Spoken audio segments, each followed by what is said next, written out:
கர்த்தருடைய பரிசுத்த நாமத்துக்கு ஸ்தோத்திரம். கடந்த மாதத்தில் எனக்கு ஒரு டெஸ்ட் பண்ணாங்க. அப்போ அதில் கேன்சர்னு வந்துச்சு.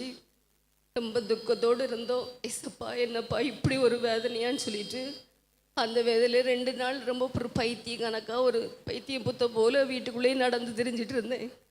அதன் பிறகு வெளியே போகும்போதும் வரும்போதும் எப்பவும் தேவன் கொடுத்த வார்த்தை மகிழ்ந்து களி கூறணு. அப்போ அந்த வார்த்தையை வச்சு ஏசப்பா என்ன மகிழ்ந்து களி கூற பண்ணுவேன்னு சொன்னீங்களே ஏசப்பா, இதை என்னை விட்டு நீ நீக்கி போடும்படியாக நான் துதிக்கிறேன்னு சொல்லிட்டு அதுக்கப்புறம் பிள்ளைகள் சொன்னாங்க, அம்மா வாங்க டெஸ்ட் பண்ண போவோம் வாங்க அப்படின்னு கூப்பிட்டாங்க. இல்லைடா 23ஆம் தேதி களியிட்டு அந்த ப்ரேயரில் அட்டன் பண்ணிட்டு அதுக்கப்புறம் என்னதான் இருந்தாலும் பார்த்துக்கிடலாம் அப்படின்னு சொல்லிட்டு நான் உறுதியாக இருந்து தேவனுடைய சமூகத்தில் காலையிலே அவருடைய பாதத்தில் இருந்து சாயங்காலம் வரை இருந்தேன். சர்ச்சில் சுகத்துக்காக ஜெபிச்சாங்க.